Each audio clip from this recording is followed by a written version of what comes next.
Bismillahirrahmanirrahim. Qala mu'allifu hadal kitab rahimahullahu ta'ala wa nafa'ana bi ulumihim amin ya Allah ya rabbal alamin. Al-babus sabi'u ari ieu eta bab anu ka-7 wassalasuna jeung 30 tegasna mah 37 pi padilati dzikril mauti dina martelakeun inget kaunggulan ingetna kana maut. Wa qala alaihi salatu wassalam al mautu ari maut jarsun eta teh cukang yusilu anu nganepikeun itu maut al habiba ka kakasih ilal habibi ka kakasih deui. Wa qala alaihi salam al mautu ari maut arbaun eta aya 4 rupa. Mautul ulama'i kahiji mautna ulama, wa mautul agniyai jeung kadua mautna jalma anu sugih, wa mautul fuqara'i jeung katilu mautna jalma fakir, wa mautul umaroi jeung kaopatna mautna pirang-pirang pamingpin. Pamautul ulama'i maka ari mautna ulama salmatun eta teh karsahan atawa perpecahan fiddini dina agama. Wa mautul agniyai jeung ari mautna jalma anu beunghar anu sugih hasrotun eta teh jadi kanalangsaan.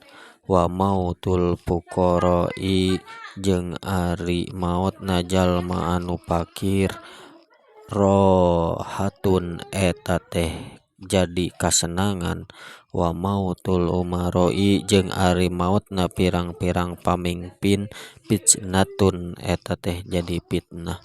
Wa qala alaihi salatu wassalam inna auliya Allahi saestuna ari pirang-pirang kakasihna Allah la yamutuna eta henteu maraot itu aulia.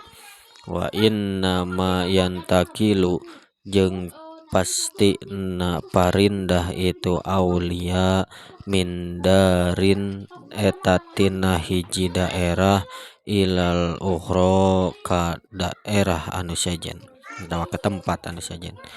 Wa qala alaihi salam ni'ma duh kacida alusna saha al mautu jalma nu maut rohatun ari kasenangan al mu'minu eta pikeun jalma anu iman.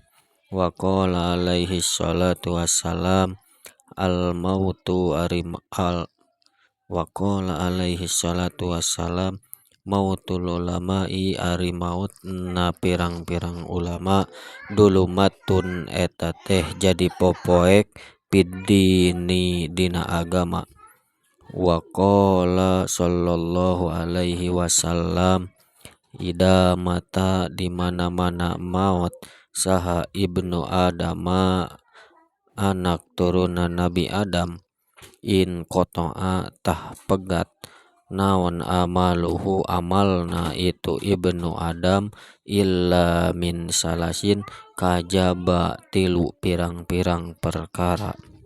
Sodakotin jariyatin eta kahiji sodakoh jariyah au ilmin atawa nu kadua ilmu yuntapa'u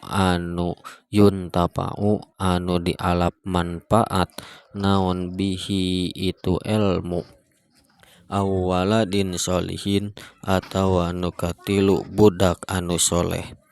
Wa qala alaihi salam udhkuru kudu inget aranjeun kabeh hadimal ladati kana perkara anu matak megatkeun kana kangeunahan. Qalu Lantaras ngucap sahabat, ya Rasulullah, hei Rasulullah, wama jeung eta naon hadimul ladati ari anu matak megatkeun kana kangeunahan. Qala ngadawuh Nabi, al mautu al mautu al mautu, eta teh maut salasan kalawan 3 kali nyebatna. Wa qala alaihi salatu wassalam, kun kudu bukti anjeun fid dunya eta tetep di dunia, ka annaka kaya saestuna aranjeun goribun eta teh anu ngumbara, au abaru sabili atawa anu ngaliwat jalan, wa'ud jeung kudu ngitung aranjeun nafsaka kana diri aranjeun min ahlil kuburi ti jajaran ahli kubur. Wa qala alaihi salatu wassalam, ida mata di mana-mana maut saha al alimu jalma anu boga ilmu, bakat tah nyengcerikan alaihi ka itu alim saha ahlus samawati ahlina pirang langit atawa makhluk nu aya di langit, wal ardi jeung nu aya di bumi, sab'ina yauman kalawan 70 pirang-pirang poe. Wa qala alaihi salatu wassalam, man sahajalma lam yahzan anu henteu nalangsa man limautil ulama'i karna mautna, limautil alimi karna mautna jalma anu boga ilmu, bahwa maka ari itu man munafikun eta teh jalma anu munafik.